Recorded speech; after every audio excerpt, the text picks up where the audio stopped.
महाराज जी जब मुश्किल में थी तो कभी शिव जी से बोला, कभी दुर्गा जी से बोला, कभी राम जी से बोला, तो काम कहीं तो बन जाए ऐसा। तो पर महाराज जी ऐसे अलग अलग भगवान को बदलना तो कोई देवता नाराज तो नहीं हो जाएगा, पहले मुझसे बोली फिर अभी उससे? नहीं तो काम भी पूरा हो गया क्या? काम तो नहीं हुआ महाराज जी। कैसे हो जाएगा? शिव जी को पुकारा तो वो देखने लगे, पहले को दूसरे को पुकारा तो शिव जी ने देखा वो दूसरे के पास जा। देखो हम एक आपको उदाहरण बताते हैं, अगर एक कुत्ता इस दरवाजे में पड़ा रहे कहीं जाए ना, तो उसका ना जाना हमको इतना प्रेरित करेगा कि वो एक दिन भूखा भले रह जाए, दूसरे दिन से भूखा नहीं रहेगा। रोज दरवाजे पर निकलने पर जब हमको पता चलेगा कि ये कहीं किसी के दरवाजे नहीं जाता, केवल मेरे ही दरवाजे पे पड़ा रहता है, तो उसका पड़ा रहना हमारे ऊपर भारी हो जाएगा और हमारा कर्तव्य बन जाएगा कि यार इसको रोटी दे दो। जब कहीं जाता और अगर ये पता है 4 दरवाजे पे जाता है तो भूखा रह जाएगा, क्योंकि वो समझेगा उनके दरवाजे में मिल गया होगा, वो समझेगा उनके दरवाजे में मिल गया होगा।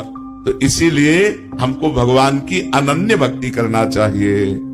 किसी एक भगवान को पकड़ लो तभी अनन्यता आएगी। एक हम आपको उदाहरण बताते हैं महाभारत का।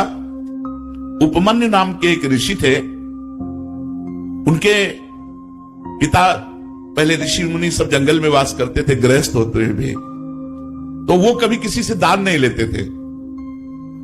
तो एक दिन उपमन्यु जी उस ऋषि के घर गए बालकों के साथ खेलते हुए, जिनके जजमान थे। तो वहां उनको सुंदर दूध पीने को मिला, जो कभी जीवन में नहीं मिला था, क्योंकि जंगली फल मूल से गुजारा करने वाले ऋषि थे।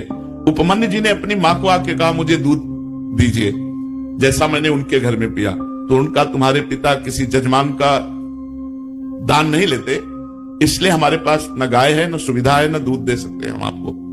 वो हट कर लिए। तो एक जंगली चावल होता है, उसको पीस करके उन्होंने पानी में पिलाया कि लो। तो उनका नहीं, ये दूध नहीं है।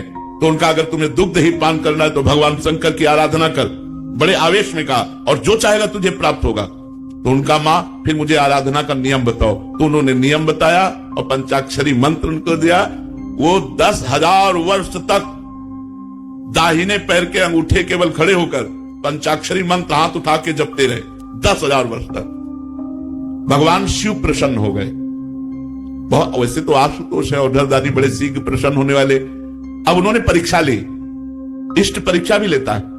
उन्होंने परीक्षा ली, वो देवराज इंद्र बन गए और नंदिकेश्वर एरावत हाथी बन गए, और जितने शिव पार्षद थे वो सब देवता बन गए, और अंबा जी भगवती पार्वती जी इंद्राणी बन गए।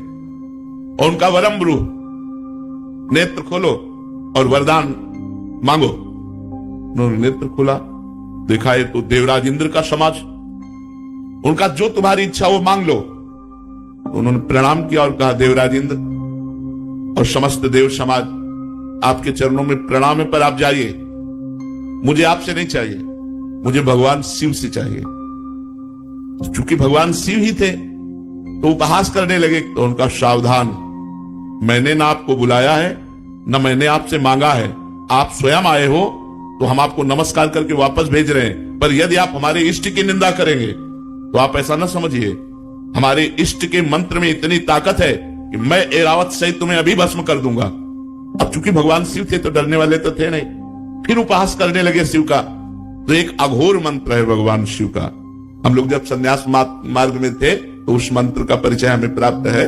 अगर ये सिद्ध हो जाए तो जो चाहे वो कर सकता है। तो उन्होंने तुरंत हाथ में जल लिया, जो ही अघोर मंत्र का संधान किया तो नंदिकेश्वर प्रकट हो गए, उस जल को रोक लिया और कहा इष्ट मंत्र से इष्ट पर प्रहार करते हो।